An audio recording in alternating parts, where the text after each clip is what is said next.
नमस्कार दोस्तों, हमारे YouTube चैनल शुरू शिक्षा पर आपका बहुत बहुत स्वागत है। तो अपन ऑर्गेनिक केमिस्ट्री का एक टॉपिक लेके आए हैं, नोमेनकल्चर ऑफ ऑर्गेनिक कंपाउंड, कार्बनिक यौगिकों का नामकरण। तो देखिए, सबसे पहला पॉइंट ये आता है कि कार्बनिक यौगिकों के नामकरण के लिए अपने को क्यों ज़रूरत पड़ी। क्योंकि कार्बनिक यौगिक जो है वो लाखों की संख्या में है, तो इनको सबका नाम याद रखना बहुत मुश्किल होता है। तो एक अपने को पद्धति इसके अंदर काम में लेनी पड़ती है। तो सबसे ज़्यादा काम में ली जाने वाली पद्धति कौन सी है?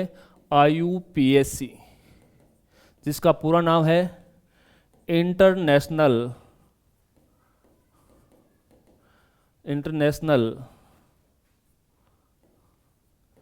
Union of pure and applied chemistry.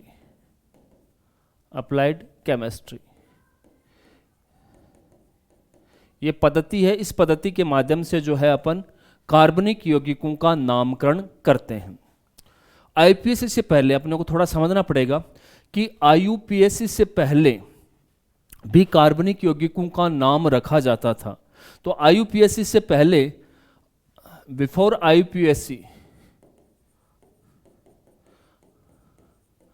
IUPAC पद्धति से पहले कार्बनिक यौगिकों का नाम जो है वो उसके सोर्स और प्रॉपर्टी के आधार पर रखा जाता था। अर्थात सोर्स मतलब वो कार्बनिक पदार्थ जो है आपने कहाँ से प्राप्त किया है, उसका सोर्स क्या है, और उसकी प्रॉपर्टी अर्थात उसके गुण क्या हैं, इनमें से किसी के आधार पर जो है उसका नामांकन किया जाता था। जैसे मैं कुछ उदाहरण आपके सामने रखना चाहता हूँ। बिफोर IUPAC बोल रहा हूँ, IUPAC से पहले। तो जो पहले IUPAC से पहले जो नाम होते थे उन्हें अपन रूढ़ नाम यानी कि ट्राइवियल नेम या कॉमन नेम के नाम से जानते हैं। Common name. IUPAC से पहले अगर किसी यौगिक के नाम रखे हुए हैं तो जिन्हें ट्राइवियल यानी कि रूढ़ या कॉमन नाम, सामान्य नाम से जाना जाता है। और वह नाम जो है किसके आधार पर रखे जाते थे? सोर्स और प्रॉपर्टी के आधार पर रखे जाते थे। जैसे उदाहरण मैं आपके सामने रखता हूं, जैसे कि एक ऑर्गेनिक कंपाउंड है सिट्रिक एसिड। सिट्रिक एसिड, अब सिट्रिक एसिड किससे प्राप्त होता है, उसका सोर्स क्या है? तो ये प्राप्त होता है सिट्रस फ्रूट से। सिट्रस फ्रूट, तो सिट्रस फ्रूट जो है इसका सोर्स है, तो इस सोर्स के आधार पर इसका नाम जो है वो सिट्रिक एसिड रख दिया गया है। अगला एग्जांपल और देते हैं, फॉर्मिक एसिड।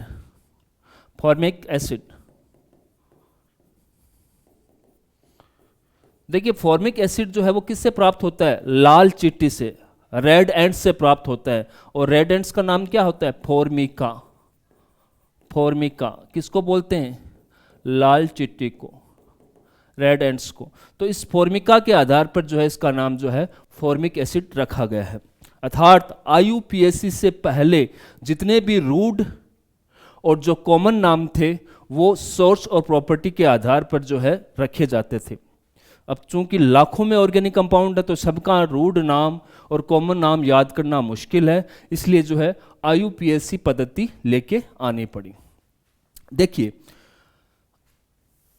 अगर आपको लगता है कि IUPAC पद्धति के अंदर किसी ऑर्गेनिक कंपाउंड का नाम बहुत ज़्यादा जटिल आ रहा है तो उसकी जगह आप कॉमन शब्द या कॉमन नेम जो है वो भी काम में ले सकते हैं। जैसे आफ्टर IUPAC पद्धति आने के बाद में कुछ वर्षों पहले एक कंपाउंड खोजा गया जिसमें कार्बन के 60 अणुओं का एक गुच्छा या क्लस्टर था। ठीक है, इसका भी फिर क्या नाम दिया गया? कॉमन नेम दिया गया। और कॉमन नेम का नाम है बकमिस्टर फुलेरिन। ये एक आर्टिस्ट का नाम है और आर्टिस्ट ने इस कंपाउंड को फेमस किया तो उसी के नाम पर जो है इसका नाम रख दिया। तो अगर IUPAC नाम बहुत ज़्यादा जटिल हो तो आप कॉमन नेम यूज कर सकते हो। और IUPAC से पहले तो सारे ही कॉमन नेम या ट्राइवियल नेम होते थे जो सोर्स और प्रॉपर्टी के आधार पर रखे जाते थे। लेकिन IUPAC के बाद में एक 60 कार्बन का एक क्लस्टर मिला जिसका कॉमन नेम क्या रखा गया, बकमिंस्टर फुलेरिन। ठीक है, तो ये पॉइंट आपको याद रखना है। अब अपन चलते हैं कॉमन नेम से आगे की तरफ बढ़ते हैं। अगला अपन पार्ट उठाते हैं जिसमें अपने को नॉमेनक्लेचर करना है किसका, ऑर्गेनिक कंपाउंड का। तो नॉमेनक्लेचर ऑफ ऑर्गेनिक कंपाउंड के अंदर अपन देखते हैं आईयूपीएसी पद्धति से अपन उसका कैसे करते हैं। आईयूपीएसी पद्धति से कैसे अपन उसको काम में लेते हैं। तो देखो, आईयूपीएसी पद्धति से आपको नॉमेनक्लेचर करना है तो सबसे पहले आपको हाइड्रोकार्बन को समझना पड़ेगा। जो कार्बन की श्रृंखला है उसमें हाइड्रोकार्बन को और फंक्शनल ग्रुप क्रियात्मक समूह को पहचानना पड़ेगा। तो सबसे पहला आपका काम क्या होता है आईयूपीएसी पद्धति में, आइडेंटिफिकेशन ऑफ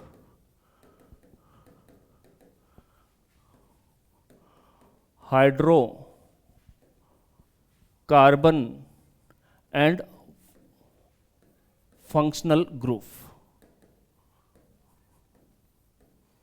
आपको सबसे पहला काम जो है वो क्या करना पड़ेगा, आपको हाइड्रोकार्बन और क्रियात्मक समूह को जो है, फंक्शनल ग्रुप को आपको जो है उसमें पहचानना पड़ेगा।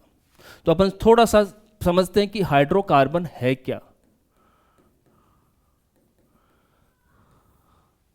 हाइड्रोकार्बन क्या है, तो ये मैं आपको पहली क्लास के अंदर बता चुका हूं। ऐसे यौगिक जो कार्बन और हाइड्रोजन से बने हों, जिसकी संरचना में कार्बन और हाइड्रोजन उपस्थित हों, उन सभी यौगिकों को हाइड्रोकार्बन कहा जाता है।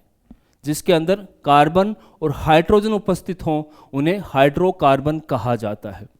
हाइड्रोकार्बन का भी, इसको भी दो भागों में बांटा गया है। एक सैचुरेटेड हाइड्रोकार्बन होते हैं और एक होते हैं आपके अनसैचुरेटेड हाइड्रोकार्बन। हाइड्रोकार्बन आपको समझ में आ गया होगा कि कार्बन और हाइड्रोजन से बना हुआ यौगिक हाइड्रोकार्बन कहलाता है। और हाइड्रोकार्बन को भी दो भागों में वर्गीकृत किया गया है। एक सैचुरेटेड जिसे संतृप्त हाइड्रोकार्बन कहा जाता है और दूसरा अनसैचुरेटेड हाइड्रोकार्बन, असंतृप्त जो है हाइड्रोकार्बन कहा जाता है। देखिए, सैचुरेटेड हाइड्रोकार्बन कौन सा होता है, वे हाइड्रोकार्बन जिसमें सिर्फ और सिर्फ सिंगल बॉन्ड उपस्थित हो। इनके अंदर क्या होता है, only single bond is present. कोई डबल बॉन्ड नहीं होगा, सिर्फ सिंगल बॉन्ड जो है इनके अंदर उपस्थित होगा। जिनके अंदर सिर्फ सिंगल बॉन्ड उपस्थित हो उन्हें सैचुरेटेड हाइड्रोकार्बन या संतृप्त हाइड्रोकार्बन कहा जाता है। और इनको एक किस नाम से प्रदर्शित करते हैं, एल्केन के नाम से प्रदर्शित करते हैं। इनको किस नाम से प्रदर्शित करते हैं, एल्केन के नाम से भी प्रदर्शित करते हैं। और एल्केन का दूसरा नाम भी आपको पता है, इन्हें पैराफिन भी कहा जाता है। तो ये वर्गीकरण आपको समझ में आ गया होगा। क्योंकि आईपीएससी का नामांकन आप पढ़ रहे हो तो थोड़ा बहुत आपको हाइड्रोकार्बन जानना जरूरी है कि हाइड्रोकार्बन क्या। तो कार्बन और हाइड्रोजन का बना हुआ यौगिक हाइड्रोकार्बन कहलाता है। दो भागों में वर्गीकृत कर दिया। अगर जिसकी संरचना में सिर्फ और सिर्फ सिंगल बॉन्ड प्रेजेंट हो तो उसे अपन बोलते हैं सैचुरेटेड हाइड्रोकार्बन। ऐसा एग्जाम्पल कौन सा है, एल्केन। एल्केन को अपन किस नाम से भी जानते हैं, पैराफिन के नाम से भी जानते हैं। अब आ जाइए अनसैचुरेटेड हाइड्रोकार्बन। तो अनसैचुरेटेड हाइड्रोकार्बन के अंदर डबल बॉन्ड भी हो सकता है और ट्रिपल बॉन्ड भी हो सकता है। जिस हाइड्रोकार्बन के अंदर कम से कम एक डबल या ट्रिपल बॉन्ड उपस्थित हो, एक से ज़्यादा कितने भी हो सकते हैं, उन्हें अनसैचुरेटेड हाइड्रोकार्बन कहा जाता है। अब चूंकि डबल बॉन्ड वाला है, इसको किस नाम से प्रदर्शित करते हैं, एल्किन से। और इसको किससे प्रदर्शित करते हैं, एल्काइन से। तो सबसे पहला आपका काम है आइडेंटिफिकेशन ऑफ हाइड्रोकार्बन। आपको हाइड्रोकार्बन जो है वो पहचानना है। फंक्शनल ग्रुप अपन आगे देखेंगे, नॉमेनक्लेचर में जब आगे बढ़ेंगे तब अपन देख लेंगे। अभी आपको हाइड्रोकार्बन श्रृंखला समझ में आनी चाहिए। तो आपको ये समझ में आ गई होगी। जब ये समझ में आ गई तो अपन आराम से जो है एल्केन का नॉमेनक्लेचर कर सकते हैं। तो अगला अपना टॉपिक होगा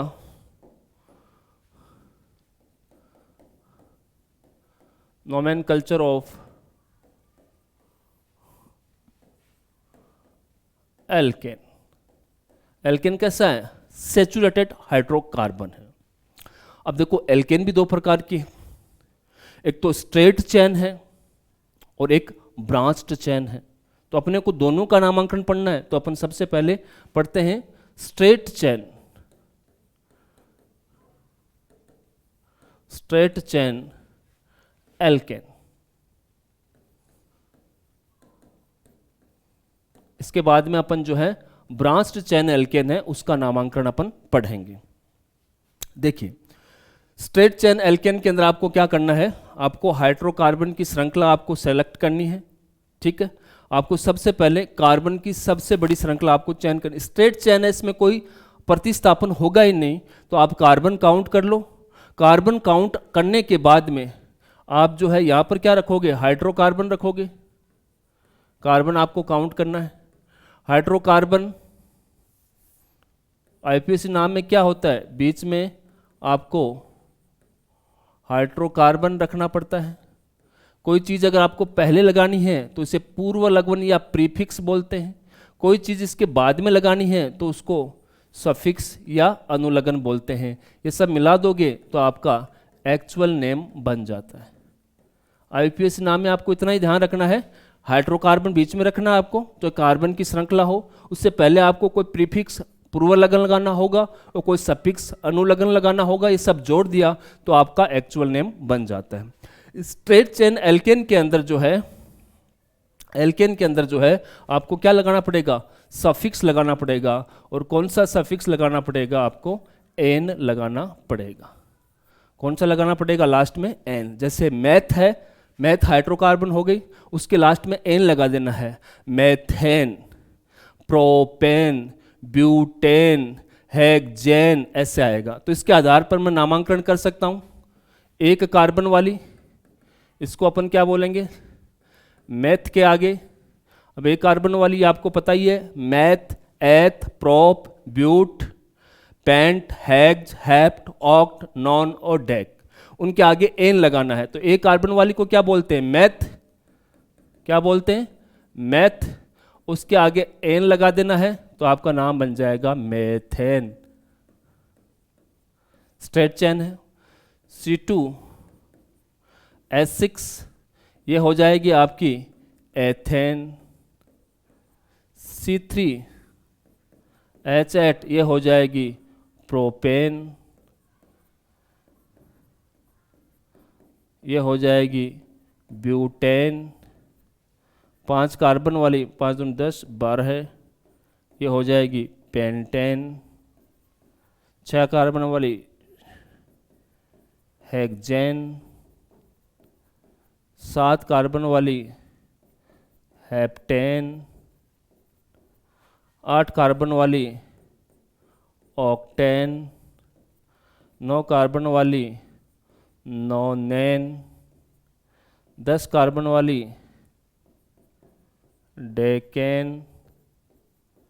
20 कार्बन वाली आइकोसाइन। ऐसे आप कर सकते हो। मैथ है, एक कार्बन वाली को मैथ, मैथ के आगे एन लगा दिया मैथेन। एथ के आगे लगा दिया एथेन। प्रोप के आगे लगा दिया प्रोपेन। ब्यूट के आगे लगा दिया ब्यूटेन। और पेंट के आगे एन लगा दिया pentane, hexane, heptane, octane, नोनेन, decane, और जहाँ तक आपको बढ़ना है वहाँ पर लगा सकते हो। तो ये सारा का सारा नामांकन कौन सा है, स्ट्रेट चेन एल्केन का है। स्ट्रेट चेन एल्केन सीधी रेखा के अंदर उपस्थित है, तो ये इनका नामांकन आ गया। बहुत इजी सा नामांकन है। सबसे पहला नामांकन है, कार्बन काउंट करो। जैसे 4 कार्बन आए तो ब्यूट लो, लास्ट में एन सफिक्स जोड़ दो तो ब्यूटेन हो जाएगा। बहुत इजी है। कार्बन काउंट करो, श्रृंखला में कार्बन कितने हैं, तो सीधी स्ट्रेट लाइन है तो सीधे के सीधे सारे कार्बन काउंट कर लो, लास्ट में एन जोड़ दो। ये आपको ध्यान रखना है।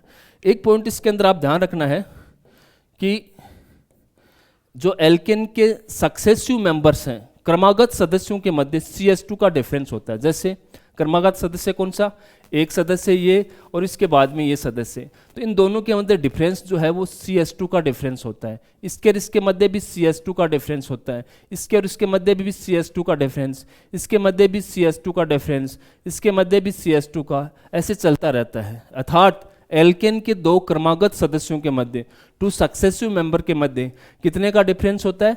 CS2। और अणुभार की बात करें तो 14 का, 12 2 14 का डिफरेंस होता है। ठीक है, और एल्केन जो है वो उसके सभी जो मेंबर्स हैं उसकी जो रिएक्शन है या रासायनिक अभिक्रिया है वो एक समान होती हैं। तो ये आपका सबसे पहला नोमेनक्लेचर है एल्केन का, बहुत इजी है। कार्बन की श्रृंखला काउंट करो, मैथ एथ प्रो ब्यूट आप यूज करो, उसके आगे ANE सफिक्स लगाना है और आपको लगा के पूरा नाम रख देना है। ठीक है, और दो सदस्यों के मध्य CS2 का डिफरेंस होता है। सबसे इजी नोमेनक्लेचर, सबसे स्टार्टिंग वाला है। अब अपन चलते हैं एल्केन के अगले पार्ट, स्टेट की जगह ब्रांच्ड चेन के अंदर। किस में चलते हैं? ब्रांच्ड चेन के अंदर अपन चलते हैं। ब्रांच्ड चेन के अंदर,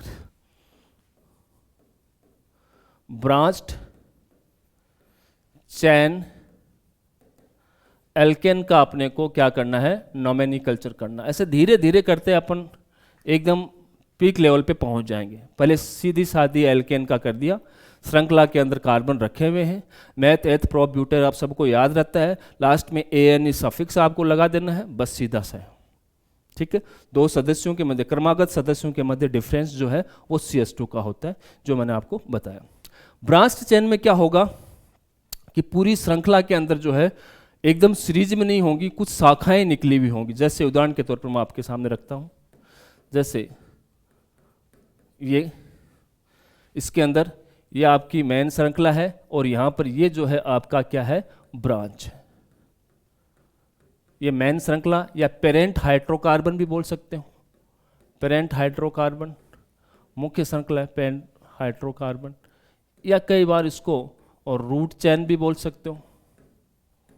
ठीक है, तो ये आपकी रूट चेन या पेरेंट हाइड्रोकार्बन के अंदर साइड में कोई ब्रांचेज निकली हुई हैं तो उस एल्केन को ब्रांच्ड एल्केन कहा जाता है। ठीक है, अब देखो ये इधर ब्रांच निकली है, इस ब्रांच को अपन क्या नाम देंगे? इस ब्रांच को अपन एल्काइल ग्रुप नाम देते हैं। क्या नाम देते हैं? Alkyl group.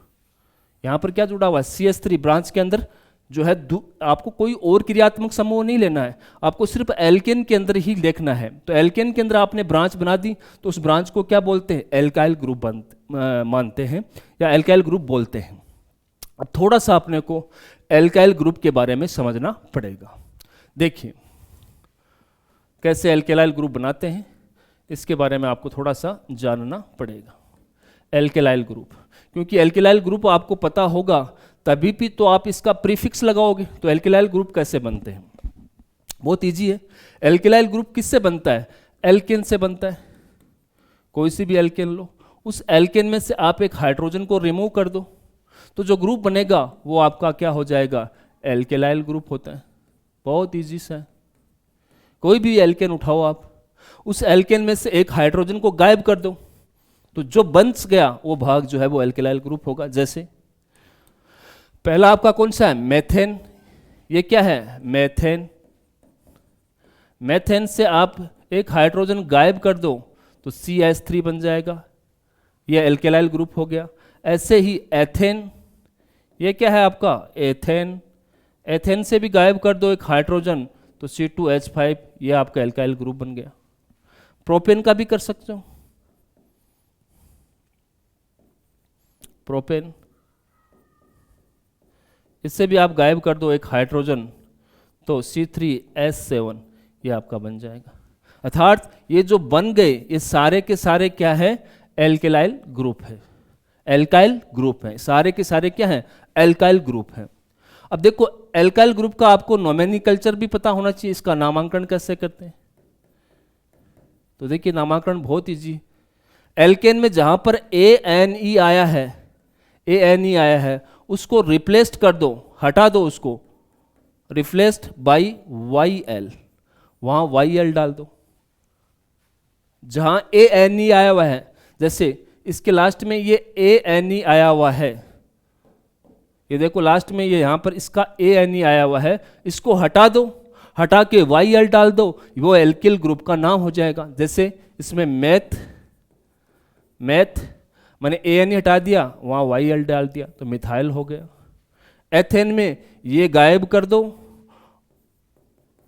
वाई एल डाल दो, इथाइल हो गया, इजी सा हो गया। प्रोपेन में ये गायब कर दो, प्रोपाइल हो गया।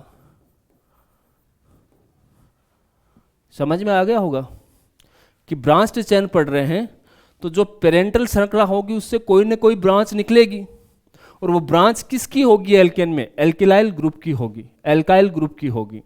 और इस एल्किल ग्रुप को समझने के लिए मैंने आपको इधर बताया है कि एल्केन में से कोई भी एक हाइड्रोजन रिमूव कर दो तो आपका एल्किल ग्रुप बन जाएगा। और एल्किल ग्रुप के नामांकन के लिए मैंने आपको क्या बताया, जो आपकी एल्केन ली हुई है उसका ANE हटा दो और वहां पर YL डाल दो, तो ये सारे आके सारे आपके एल्काइल ग्रुप बन गए। समझ में आ गए होंगे आपको। एथाइल, मिथाइल, इथाइल, प्रोपाइल, और भी बना सकते हो।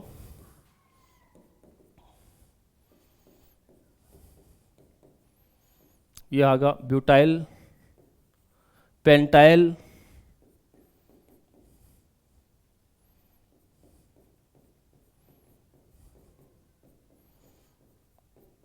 ऐसे आप कितने भी बना सकते हो।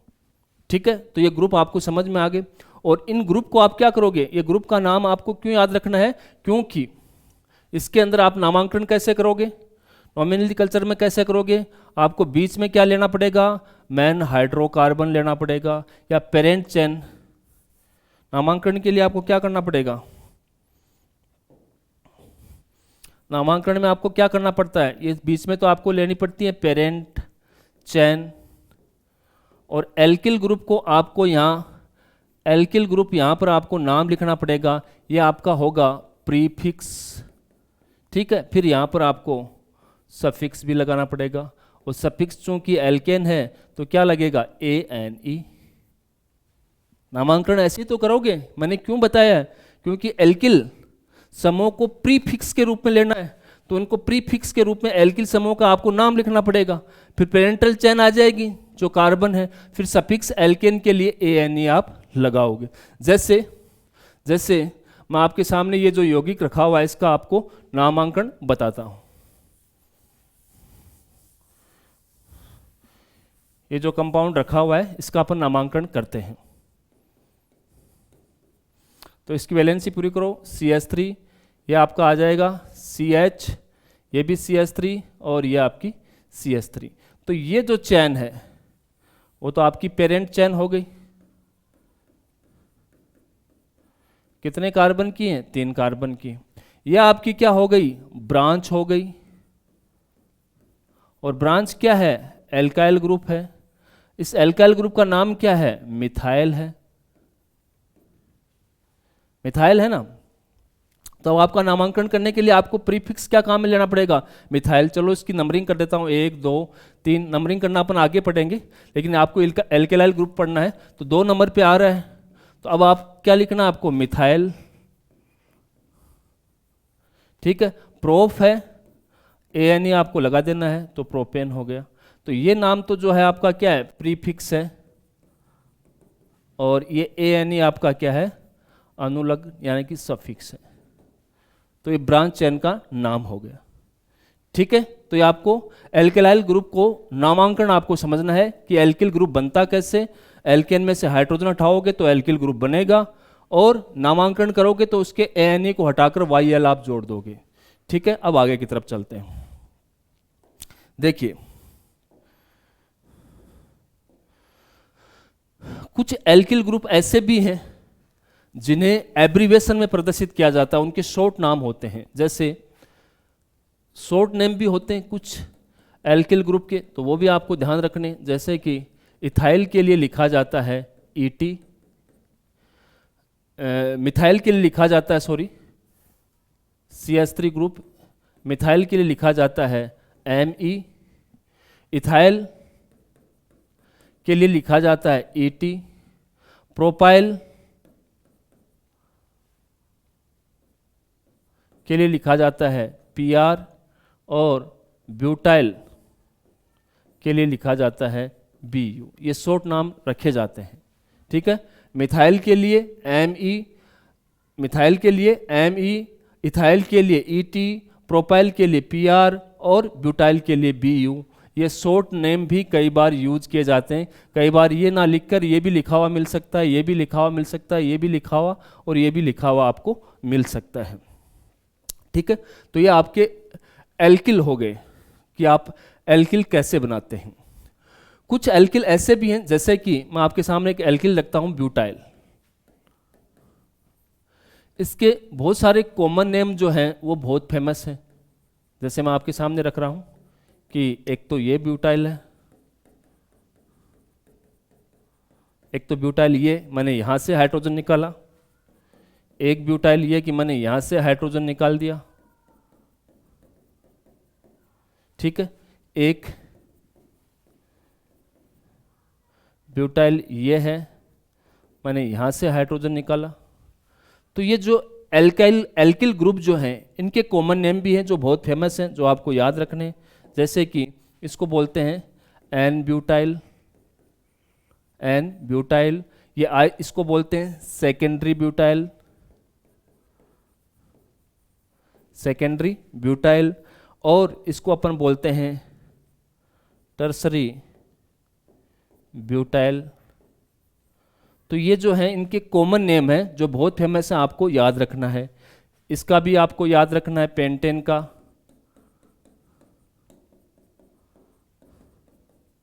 इसको बोलते हैं नियोपेंटाइल। ये सारे के सारे क्या हैं, एल्किल ग्रुप हैं। तो ये इनके कॉमन नेम है जो आपको याद रखने हैं। बाकी ये साकी श्रृंखला का नोमेनक्लेचर जो है, कैसे अपन उसकी कार्बन की श्रृंखला का चयन करते हैं, कैसे उसकी नंबरिंग करते हैं, वो अपन नेक्स्ट वीडियो के अंदर पढ़ेंगे। इस वीडियो के अंदर मैंने आपको प्राथमिक जानकारी देने की कोशिश की है। इसमें आपको क्या बताया है कि हाइड्रोकार्बन क्या होते हैं, हाइड्रोकार्बन से अगर हाइड्रोजन को रिमूव कर दिया जाए तो आपका जो है एल्किल ग्रुप बनता है। फिर एल्किल ग्रुप के नामांकन मैंने आपको बताया कि नामांकन कैसे करने हैं, ANE हटाकर YL आपको डालना है, तो वो आपको ध्यान रखना है।